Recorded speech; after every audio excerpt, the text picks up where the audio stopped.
Hi, my name is Hsiu-Ping Yueh. I'm a professor at National Taiwan University in the Department of Psychology and the Bioindustrial Communication and Development, and the Director of Research Center for Digital Humanities.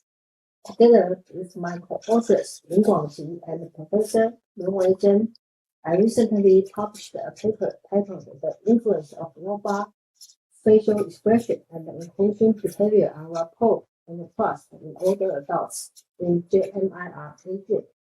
As you can see, I brought two of our co-stars with me today.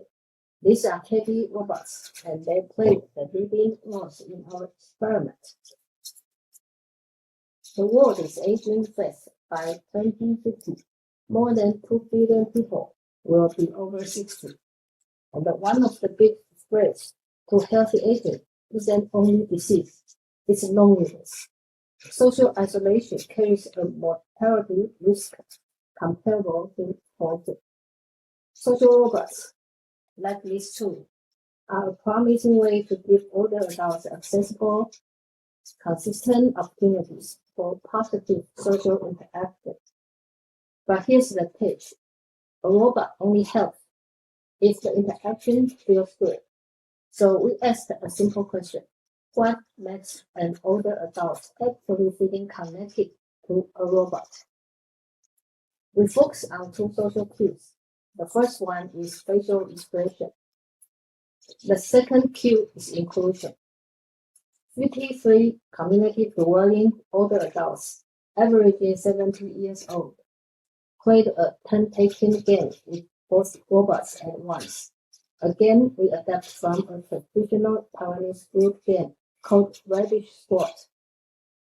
Its mechanism follows the classical cyberball paradigm, the well-established psychology experiment on social inclusion and exclusion.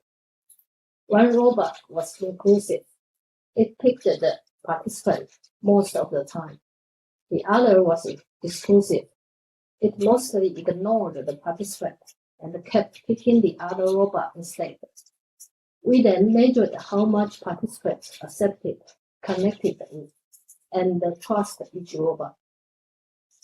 3 findings stand out. First, smiles matter a lot. Happy facial expressions significantly boosted acceptance, rapport, and trust with medium to large effect. Second, the two cues interact.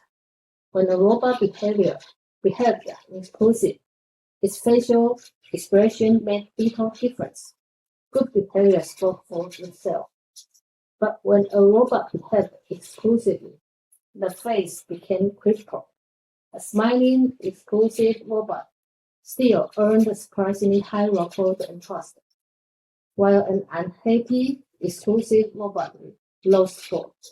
In other words, a warm face can partially compensate for cold behavior. Third, and this was our biggest surprise, the older adults' own behavior. We expected them to favor the robot that included them. Instead, they picked the exclusive robot more often. In interviews, they told us why. Fairness. One participant said she chose the ignoring robot to make it fair, so everyone gets a turn. Our older participants treated these robots as social beings who deserve equitable treatment. They were, in a sense, taking care of the robots. For robot designers, the message is clear. Give social robots positive expressions. Design them to include the user, and remember that older adults bring their own deeply held social values, like fairness, into these interactions. We chose to submit our research to JMIR publication, and specifically JMIR agent, because our work sits exactly at the intersection the journal champions, technology, health, and aging.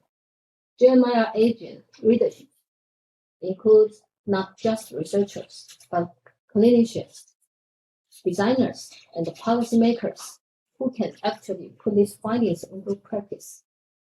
The rigorous yet constructive peer review genuinely strengthened our paper.